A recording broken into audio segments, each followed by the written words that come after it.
कृष्ण कृष्ण कृष्ण हरे हरे हरे राम राम राम हरे हरे हरे कृष्ण कृष्ण कृष्ण हरे हरे राम राम राम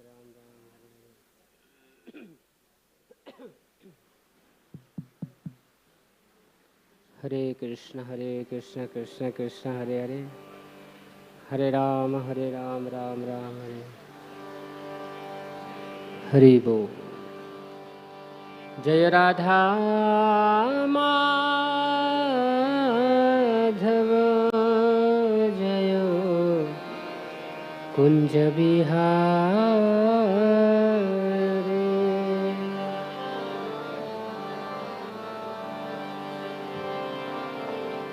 जय जय राधा माधव जय कुंज बिहारी।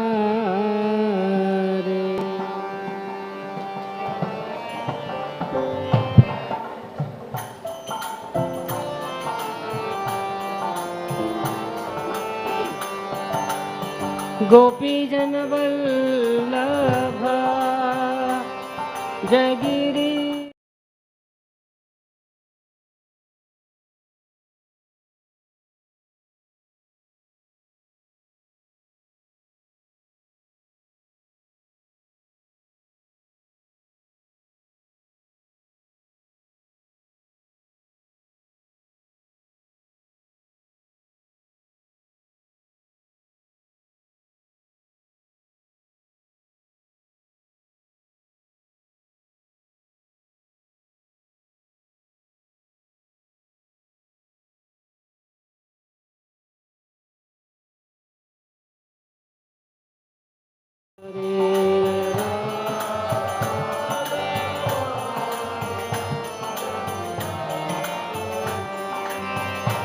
हरे कृष्णा कृष्ण कृष्ण हरे हरे हरे राम राम राम हरे हरे।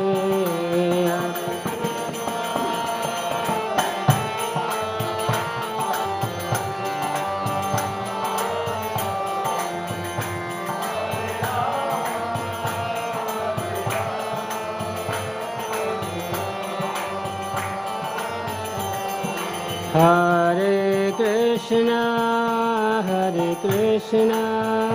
कृष्ण कृष्ण हरे हरे हरे राम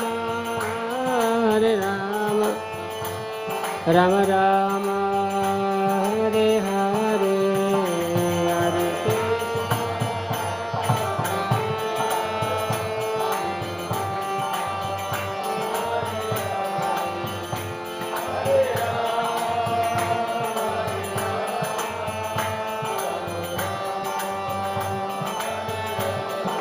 जयो राधा गोपीनाथ राधा गोपीनाथ राधे राधे।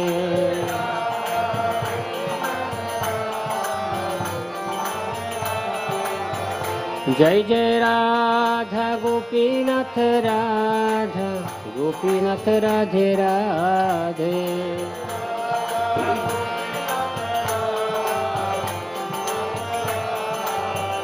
जय जय प्रभुपाद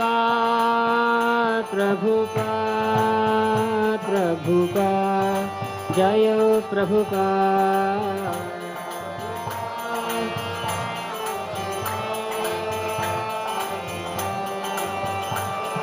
निताय गौर हरि बोल गौर हरि बोल।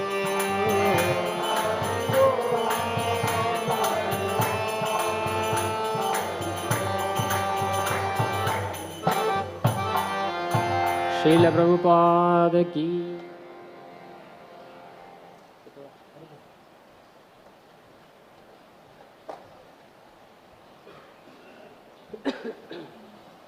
ओम नमो भगवते वासुदेवाय।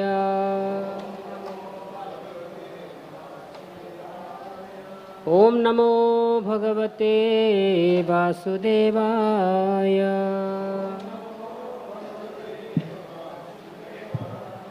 ओम नमो भगवते वासुदेवाय। नारायणं नमस्कृत्यं नरं चैव नरोत्तमं देवीं सरस्वतीं व्यासं ततो जयमुदीरये।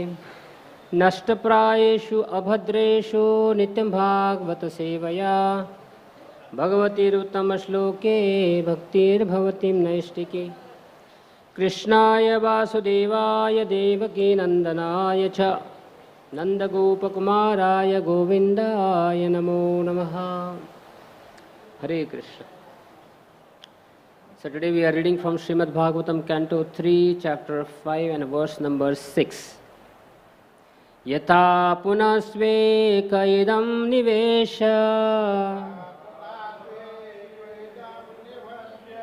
Shete guhayam sanivritta vrittihi Yogeshwaradishwar eka etad अनुप्रविष्टो बहुधा यथासेत्। यथा पुनस्वेकइदं निवेश शेते गुहायां सनिवृत्तवृत्तिः योगेश्वराधीश्वर एक एतद् अनुप्रविष्टो बहुधा यथासे। यथा पुनस्वेकइदं निवेश शेते गुहायां सनिवृत्तवृत्तिः योगेश्वराधीश्वर एक एतद् अनुप्रविष्टो बहुधा यथासे।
Mataji's.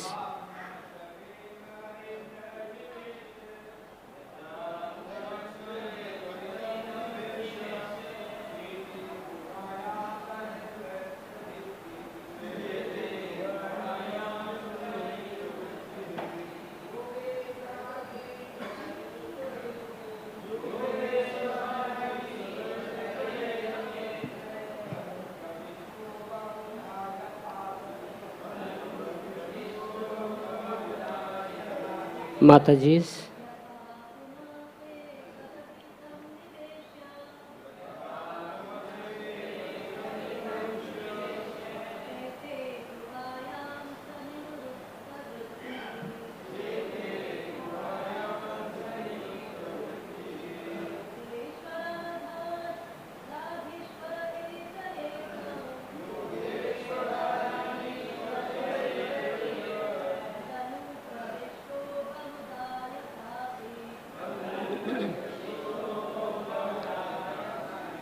Translation and purport by His Divine Grace A.C. Bhaktivedanta Swami Maharaj Srila Prabhupada.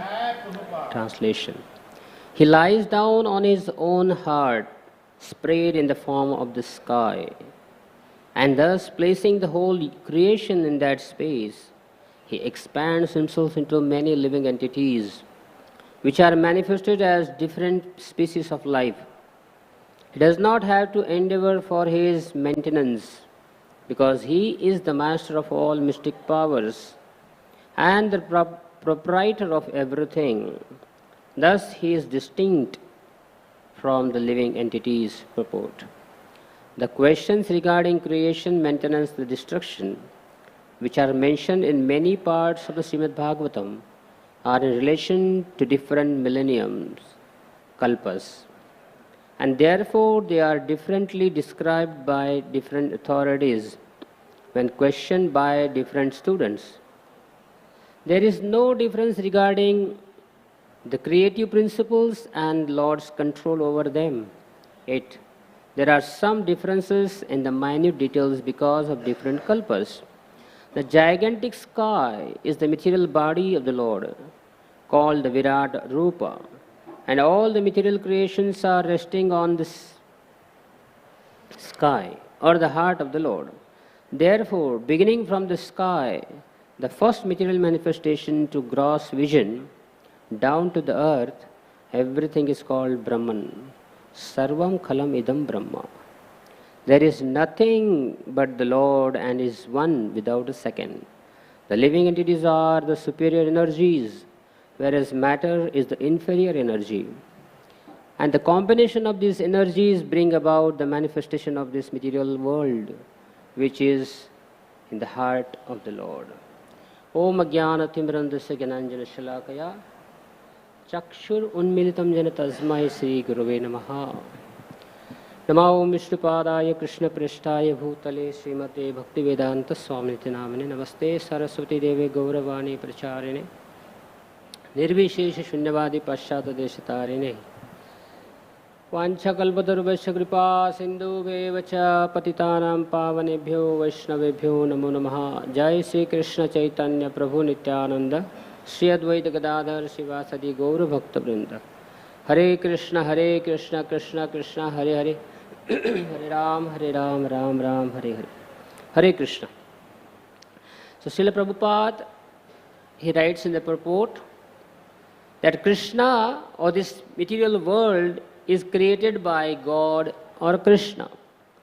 So Krishna is the cause of the creation.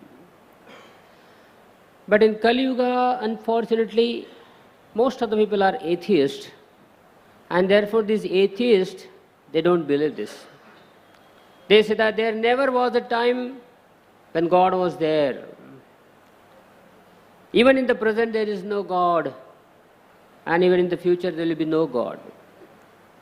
But of course, these dogmatic claims, they are not proven, so therefore their philosophy is not true.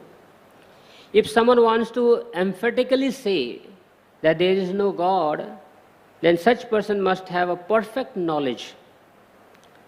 Omniscience. What is perfect knowledge? That means that person should know each and every detail, just like what is there in the Prabhuji's bag. That person should know everything, whatever is in everyone's bag. God could be sitting in the bag also. So that person should know each and everything, omniscience. And also same time, simultaneously, he should also have access to each and every part and place of this world. Because God could be present everywhere, anywhere, top of the tree or anywhere in the ocean. So if someone says that there is no God, that means the person has to qualify himself. He has to say that I am omniscience or omnipresent, I know each and everything detail. Until the time he can't say this. Therefore, one Greek scholar, Aristotle, he says that only God is an adequate explanation of creation. No one can say about creation. Whatever we can imagine, that is real. Just like if I ask you, imagine something which doesn't exist. Can you imagine something which does not exist? Even if you go on imagining for years and years and years, still you will not find anything which does not exist and still you have imagined it. Because the imagination comes in our mind when we have some experience of that thing, or we have heard about it, or we have seen it. Either you have seen it or heard of it, or you have experience of it. Then only you can imagine. So that means everything what we can imagine is real. So the same principle you can apply here. Since millions of years, time immemorial, people are discussing about God. People are talking about God. People are having experience of God. So if it was not real, how could they even discuss about Him? How could they even imagine? And just now we saw that whatever you can imagine is real. So if people can imagine about God, if people can speak about God, that means He is there somewhere. You may not know it, but He is there. I saw one balm. It is a flying tiger balm. Is there, in the company, flying tiger balm. So such object never exists. You can't say that there is a tiger who flies. But of course there is a flying object. The birds are there and tiger also is there. So the company wala, they join together. Flying horse. So flying horse balm. But apart from this, there is nothing imagination, or there is nothing existing without imagination. So even Vedanta Sutra also says that within this creation you can find the creator. Atheist people say that there is no creator for this creation. But Vedanta Sutra say that within this creation you can experience or you can see the creator. And the example is given, beautiful example. Just like cobweb. Whenever we see cobweb, we get immediately reminded of spider. The spider may not be present in that cobweb. He's somewhere rolling here and there. But whenever you see a cobweb, that means this cobweb is created by spider. So similarly, this creation is created by Krishna. You may not see the creator. You may not see the spider, but the cobweb is created by Krishna. And therefore Krishna says, Aham sarvasya prabho matta sarvam pravartate. I am the source of this creation. Everything emanates from me. And then Krishna says, Mattaha parataram na anyat kinchitasti dhananjaya mai protamidam sarvam mai sarvamidam protam sutre mani ganaiva. There is no truth superior to me. And the whole creation rests upon me. Just like the pearls are strung on a thread. Just like you see here. This bead. All these beads are strung on the thread. We can't see the thread, but there is a thread within it. Therefore all these beads are together. So these beads are strung on the thread. We may not see the thread. So similarly the entire creation rests upon Krishna. We may not see the creator. So another example is, here is one plastic flower. It is worth only few paisa, not even 1 rupee. It's few paisa. If I say this flower is not, this is a plastic flower. This is not created by anyone. It just came by chance, without any creator. No one will believe this. Just few paisa worth plastic flower, there is a creator for this. But when you say this most fragrant flower, which has a same beautiful color and also fragrance, they not only say that this flower doesn't have any creator, they say that entire garden has no creator. But this one stupid little plastic flower has a creator. But this all the gardens of beautiful flowers, it has no creator. That means our knowledge is so imperfect. Yesterday I asked one question to Google. I asked this question to Google, said, what is that place which is not yet explored by the human being? What is that place? Which place is this in this world which the human being has not reached yet? And Google immediately gave me one mountain. That mountain is in Bhutan. That mountain's name is Gangkhar Penchum. Pronunciation भी देख लिया मैंने उसमें कैसा है. Gangkhar Penchum. So this mountain is very difficult to climb. No one can climb on that mountain. So therefore, no human being has reached the peak of that mountain. Gangkhar Penchum. It is in Bhutan. So now, another one, 1 rupee pen. This is also plastic pen, 1 rupees pen. If you find this pen, plastic pen, on the peak of that mountain, Gangkhar Penchum, and if I say, see, no human being came here. No human being have visited this top of this mountain. And therefore, there is no creator for this pen. But still no one will believe it. No human being has visited that mountain yet, the peak of the mountain especially. And if you find this 1 rupee pen, plastic pen, still you will say there is a creator for this pen. So just imagine, 1 rupee pen also we can't say that without creation it could be found anywhere.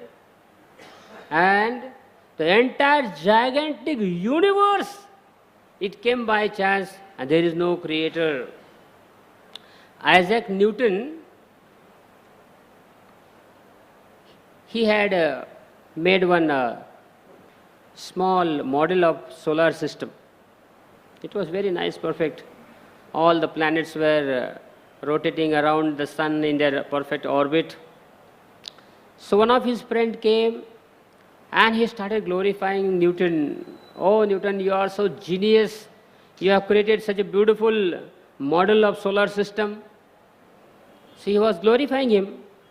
So Newton told him, this is just an insignificant, tiny model of solar system, which has no value. And you are glorifying me as a genius? Just see the original genius. He has created this system, solar system. Huge, gigantic planets are rotating around sun. How much he must be the genius. But nobody cares for that. Nobody is creator for that original solar system. If you ask these atheist people, how did the life come into existence? How did the life begin? And their explanation is very simple. Life comes from chemical. And I read the explanation. How did the life begin? 1.5 billion years ago. See the explanation. 1.5 billion years ago, there was nothing.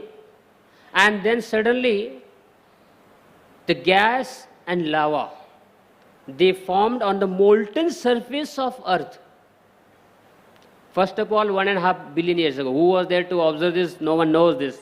But anyway, 1.5 billion years ago, the earth's molten surface was covered with lava and gas. Then it remained like that for millions of years. And what happened later? That gas condensed.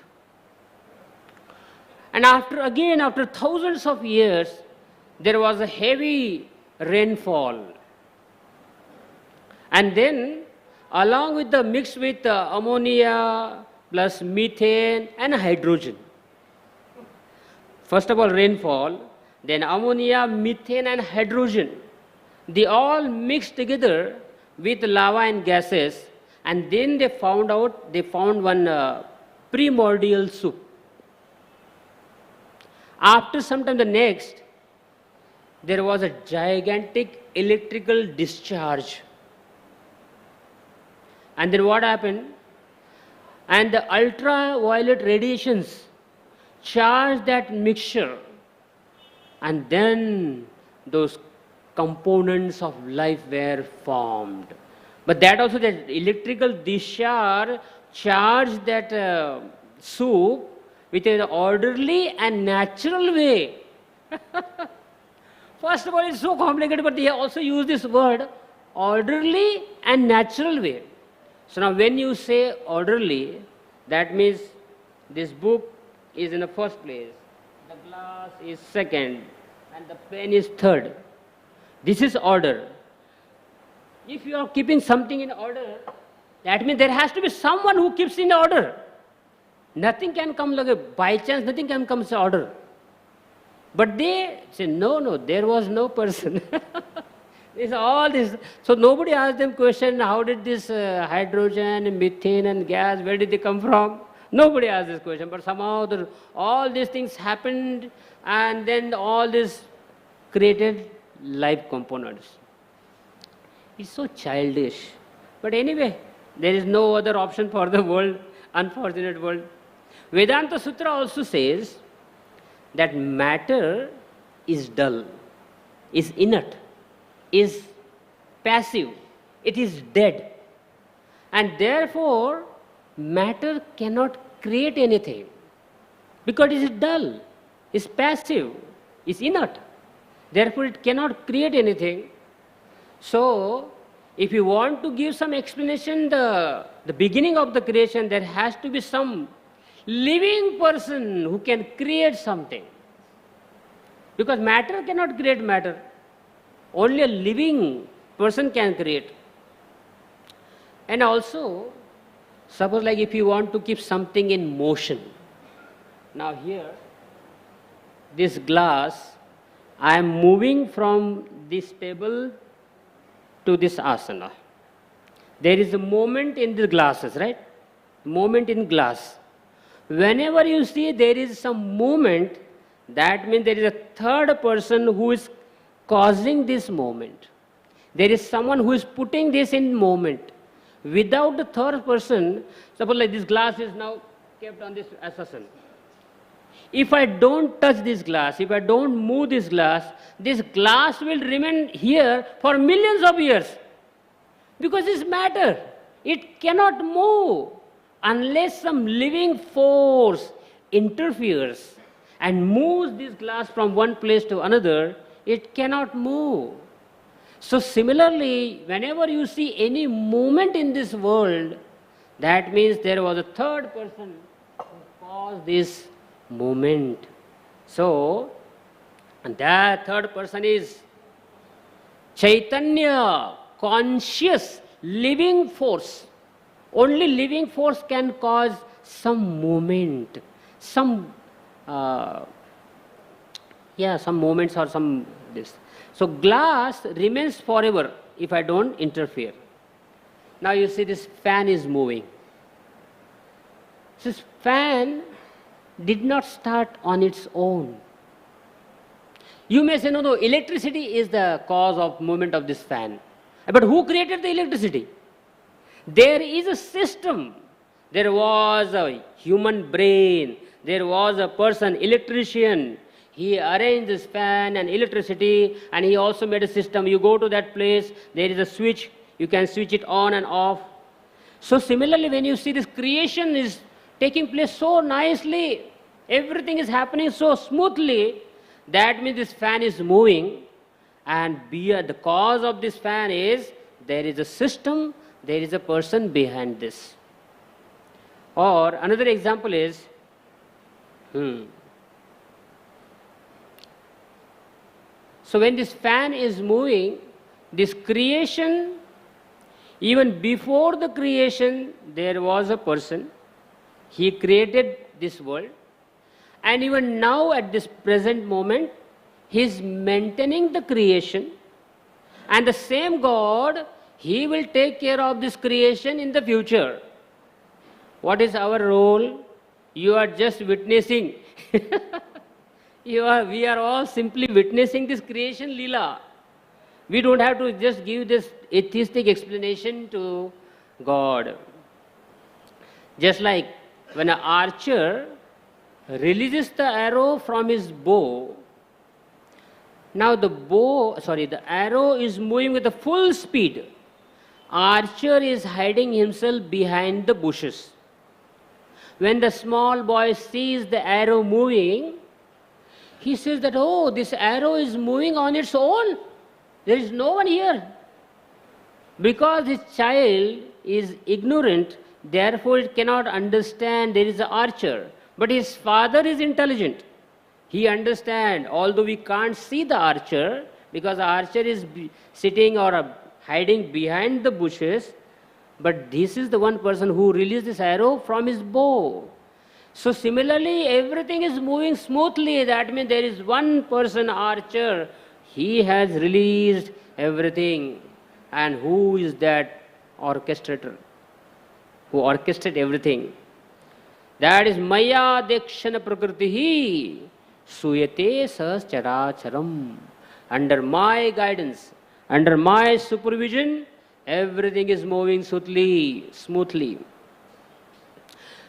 Krishna says, the rivers are my veins, mountains are my bones, the air is my breath, the trees are the hair on my body, the clouds which carry the water, they are the hair on my head, the camels, mules and elephants, they are my nails, and the different birds, varieties of birds, they are the masterpiece of my artistic sense. So in this way, Krishna says, I am present everywhere in the creation. So this creation is ruled by, or governed by, or controlled by a living person. God is not just a matter.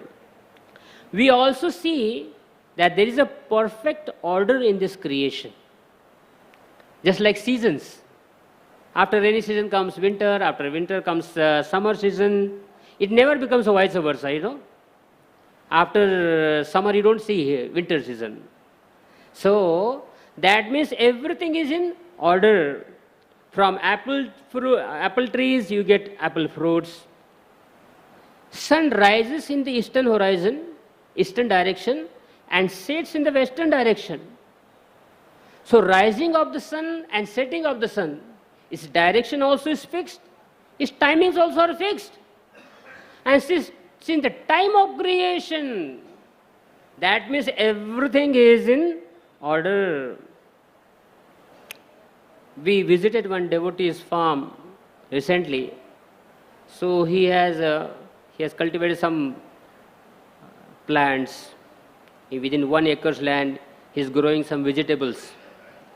So there is one mango tree, and it's just within the periphery of 4 or 5 meters, there are also vegetables. I saw one bitter gourd, Karela, and I also saw chili plant, mirchi, and there is also mango tree. All these 3 plants are situated within the 4 or 5 meters periphery.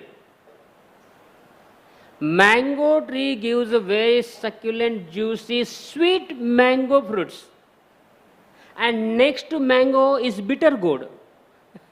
And bitter gourd is too much bitter in taste. Chili is so hot. Same soil with the same little distance. Same soil producing different taste. That means everything is controlled and so precise, so beautifully organized by Krishna or God. And his creation is also very perfect and complete. No one can see faults in him or in this creation. Okay, here is fault in your creation. Of course, Gopi's case is different. They see faults in Brahmaji's. So,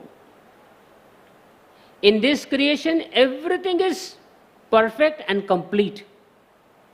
Whenever a newborn child, when new child is born, before even his birth, God makes all the arrangement. Whatever amount of food, water this person will require, everything is arranged.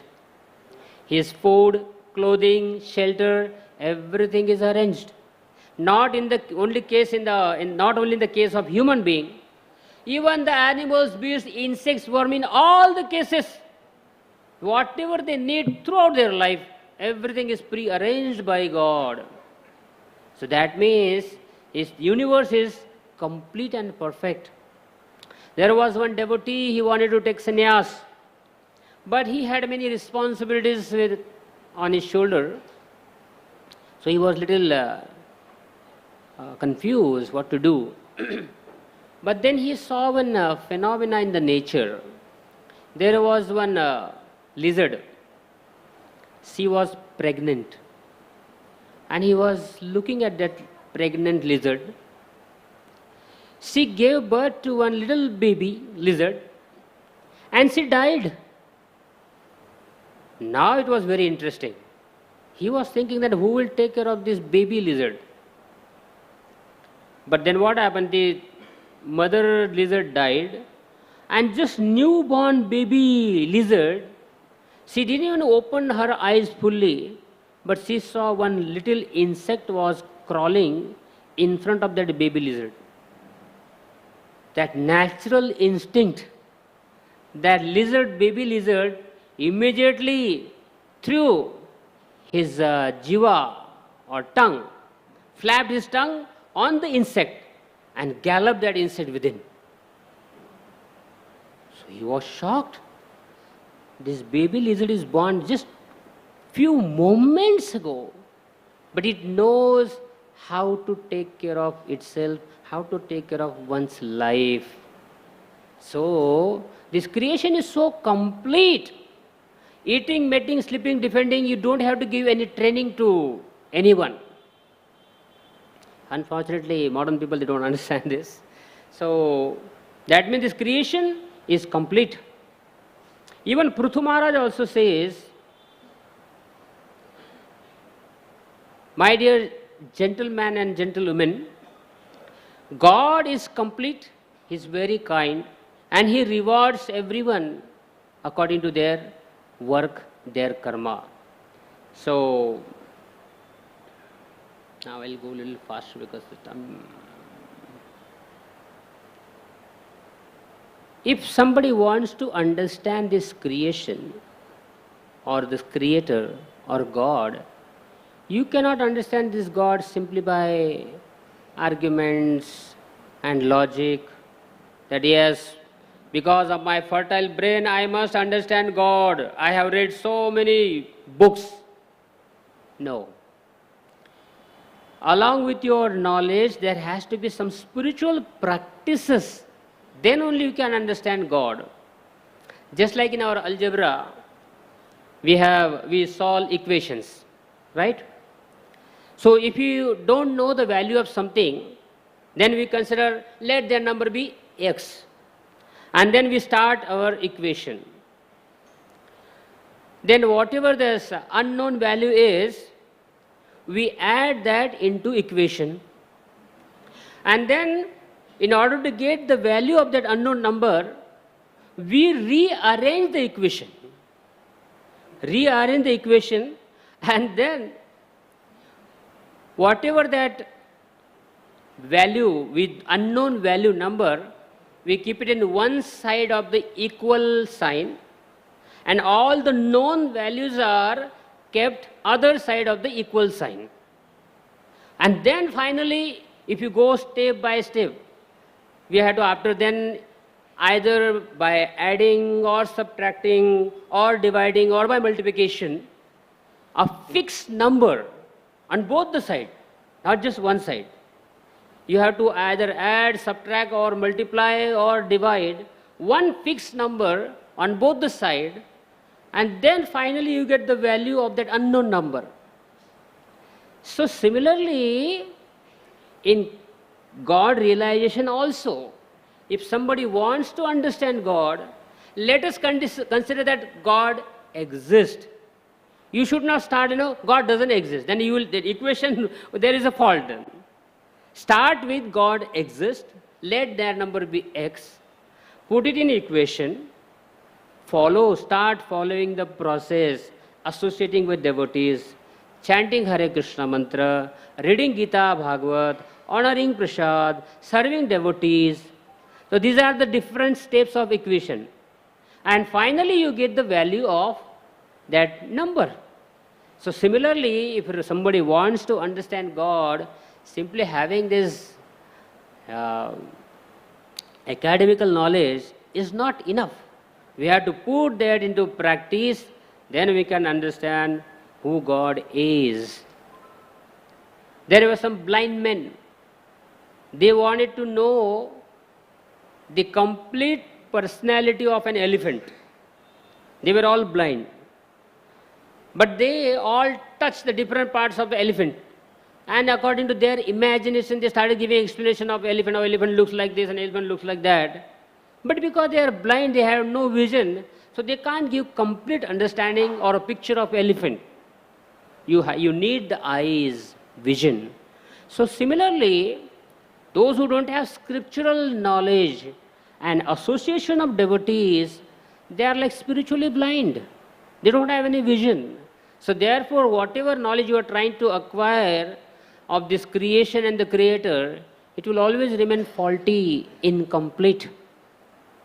So sometimes people ask, okay, this creation is created by a creator or a God, then who created God? Actually, God creates everything, but there is no cause of God. Nobody creates Him. And why? Because God is uncaused cause.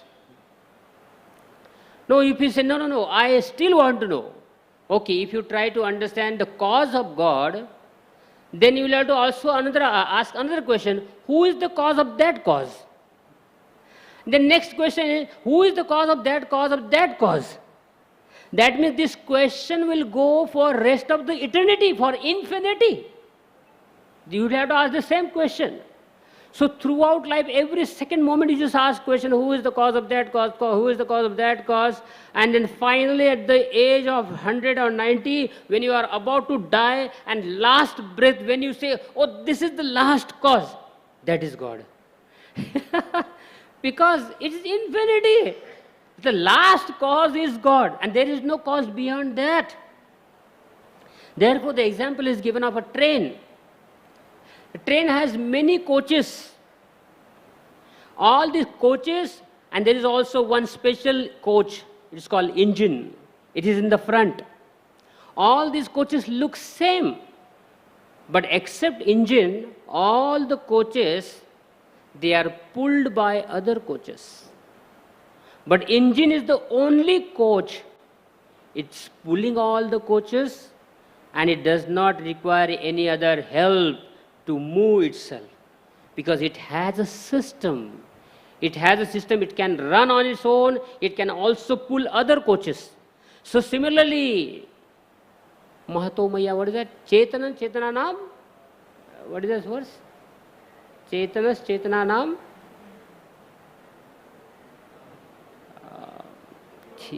Mrityu Mritanam Chetanam.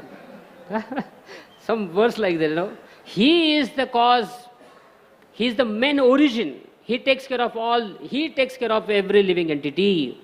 So, some people ask whether God is person or impersonal.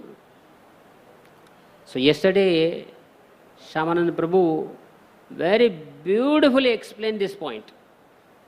Shivram Prabhu was saying this: people are very envious of God. They don't want a person God. So Shivram Prabhu was saying that in 5th chapter of Bhagavad Gita, there are 29 verses total. And first 28 verses explain how one should control his senses, what is the importance of controlling the senses, and then how one should focus or vision on the center of the eyebrows. All these things are detailed explained in first 28 verses. And suddenly, on 29th verse, Krishna says, Bhoktaram yagya tapasam sarva loka maheshwaram suhridam sarvabhutanam gyata mam shantim ruchyati. That I am the enjoyer of all the yagyas and the austerities. I am the well-wisher of all living entities. Now here, उनकी थोड़ी जलती है. How is that suddenly? And therefore they say all these Vaishnavas, they have desperately or deliberately added this 29th verse. It was not spoken by Krishna. It was added by Vaishnavas. Because there is no connection between this 28th and the 29th. Because they are so envious. Because when you accept God as a person, that means you become subordinate to Him. So suppose like, say electricity. If you say electricity is greater than me, you will say yes. Because electricity is not in the form of a person. You will never remain subordinate to electricity. Or anything which is invisible. So you cannot remain complete servant throughout your life of a person or the thing which is not visible. But here is a person, supreme person. So that means, oh my God, I am his servant. Eternity I am remain subordinate to him. He is my boss. No, how can I be under someone? How can I be inferior to someone? No way. And therefore they can't accept God as a person. But devotees, they understand that Krishna is not that person who always wants to control us. He is very kind and merciful. In 1947, India got liberation, independence from Britishers. We became liberated, independent from Britishers. So we are really grateful to all those freedom fighters, especially Vallabhbhai Patel, Subhash Chandra Bose. Now most of us have not seen them, but still we believe that those people were there because some of our grandfathers, grandmothers, they have seen them. So we have not seen these freedom fighters, but still we respect them, we have some worship mood. Chhatrapati Shivaji Maharaj, he was present on this earth planet in Maharashtra especially around approximately 400 years ago. And no one can deny, oh, Shivaji Maharaj didn't exist. It was 400 years ago. No one has seen Shivaji Maharaj, Chhatrapati Shivaji Maharaj. But we know his forts are still there. Rajgarh, Raigad, Shivneri, Purandar, all these forts, they loudly speak the pastimes of Shivaji Maharaj. Alexander was present here approximately 2000 years ago. And no one denies. Everyone accepts, yes. All these atheistic people, every single one, everyone accepts that Alexander was there around 2000 years ago. So now our question is, we believe those we have not seen, like our freedom fighters, Shivaji Maharaj, Chhatrapati Shivaji Maharaj 400 years ago, Alexander 2000 years ago, and Krishna appeared on this planet Earth in Vrindavan Dham 5000 years ago. When it comes to Krishna, they said, no, this is imaginary figure, this is friction, this is mythology, he was not there, it is your imagination, you simply somehow created your own God. You stupid. You accept even up to 2000 years, and if you want some proofs, still in Vrindavan Dham there is Govardhan, Jamuna, and Govardhan, all these places are still there. Why do you not accept? Because you are envious. You are envious of God. Therefore you don't accept Him. If you can accept up to 2000 years, what is your problem? Why can't you accept 5000 years ago? So Krishna was present in Vrindavan Dham 5,000 years ago. Of course, before that also, Krishna is eternally present everywhere, including Vrindavan Dham. So his only thing is that our desires are not pure, we don't want to serve him. Krishna created this creation, universes, Brahmandas, not just in outer space. He showed these universes are present within his mouth. Krishna, when he was in Vrindavan performing pastime, even now also he is performing pastime eternally in Vrindavan Dham. Only a few, those fortunate souls, pure-hearted souls can see him. Krishna is still present in Vrindavan performing those leela. So one day, actually Krishna was very mischievous, naughty boy. He would always perform such pastimes. Of course, it was very attractive, very pleasing to the heart. He would almost every day he would steal butter in Gopi's house, and they would lodge complaints against Krishna to Mother Yashoda. One day, Krishna went with some cowherd boyfriends, but these cowherd boys were little older in age. Krishna was very little, very tiny in front of them. So all these boys, they were going to fetch some fruits from the tree. And Krishna also wanted to go with them, but they said, no, you are very small. You cannot climb on the tree. But Krishna insisted, no, I also want to join you. They said, okay, come. But you are not allowed to climb on the tree. You just remain under the tree on the ground, and your service is to simply collect all those fruits which fall from the tree. Krishna said, okay. So now Krishna started collecting all those fruits which are falling on the ground. And suddenly Krishna started eating the fruits which are mixed with the mud. Those fruits were full with the mud. And Krishna started eating. So all those coward boyfriends, they had a concern for Krishna. And they said, Krishna, why are you eating this mud? Krishna didn't say anything. And then all those boys, they went to Mother Yashoda and told her that Krishna has eaten mud, dirt. Yashoda Mai came running and she pulled his ears with her hand. She pulled his ears and said, why are you eating mud? Krishna said, Mummy, I have not eaten mud. These people they actually envious of me. They are lying. Yashoda Mai, she knew nature of Krishna. She didn't have faith in him. She said, open your mouth. As soon as Krishna opened his mouth, Yashoda Mai saw within that little mouth of Krishna, she saw all the universes, the mountains, the rivers, the galaxies, the heavenly planets, all the demigods, they were also present within those heavenly planets. And there were oceans, and there were trees. And Yashoda Mai also saw Vrindavan also within the mouth of Krishna. And she saw herself present within the mouth. She is looking in the mouth of Krishna. She saw outside. So now she was thinking, what is happening to me? Is my son a very extraordinary or a god of something from a heavenly planet? Or am I dreaming something? Is it a hallucination?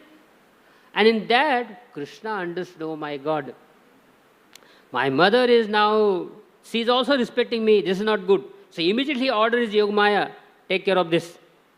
And Yogamaya again removed all that Aishwarya Bhava. And she started, okay, oh no, he's my little child. He's a little naughty, he's a little mischievous, but it's okay, he's not God. And she fainted. Now our Acharya gives explanation. Why did Krishna eat the fruits mixed with the mud? Because when Krishna was there collecting all the fruits under the tree, Mother Earth came in the form of a woman, as a person. And by seeing Krishna, she was so happy. And she started thanking Krishna. My dear Krishna, thank you very much for appearing on my bosom. So, thank you very much. But at this moment, I have nothing to offer you. but I am filled with stones and mud. So at this moment I can only offer you mud.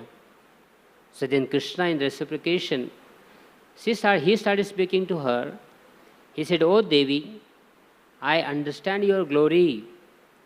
You keep all these living entities, your children, on your lap without judging them, whether they are pure or not.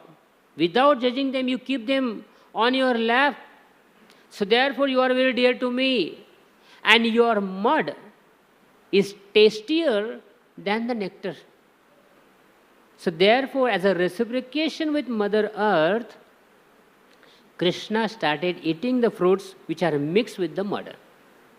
But these cowherd boyfriends, they could see only Krishna. They couldn't see Mother Earth in the form of a Devi. And therefore they complained Mother Yashoda. So in this way we see that Krishna created this universe, and this whole universe, the whole creation is also present in Krishna's lotus mouth. Krishna is very kind.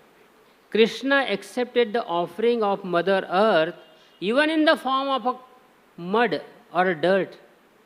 Krishna accepted one small tulsi leaf. Here devotees are plucking tulsi.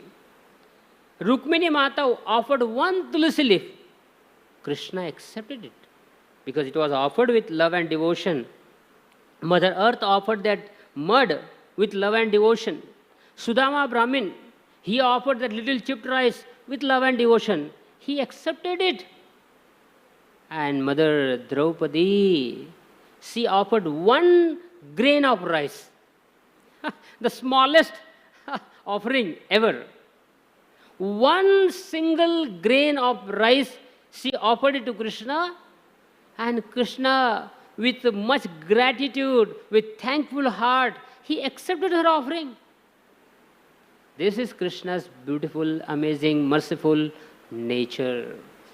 But sometimes we see that Krishna is not outwardly expressing himself. He is not visible to everyone, just like other gods. And especially this Trinity, Brahma, Vishnu, Mahesh. Whenever you see discuss about the creation, we always say Vishnu is a maintainer, Narayan is a maintainer, Brahmaji is the creator, Shiva is the destroyer. But there is no Krishna in the picture. Although he is the source of everything, because first thing is, he wants to give credit to others. Second, he is not interested in this because he is interested in performing his pastimes with his intimate friends and associates. And therefore, you will never find in the not many places in the Bhagavatam or in other scriptures, except Bhagavatam, there are other scriptures, you won't find Krishna's name mentioned anywhere. So because Krishna doesn't want to get involved in this management. So he only expanded as Vishnu and said, okay, you take care of this creation and your name will be mentioned everywhere as a maintainer, as a supreme authority, as everything. And what about you? I'm not interested. Just like the owner of the companies, he has many, many companies.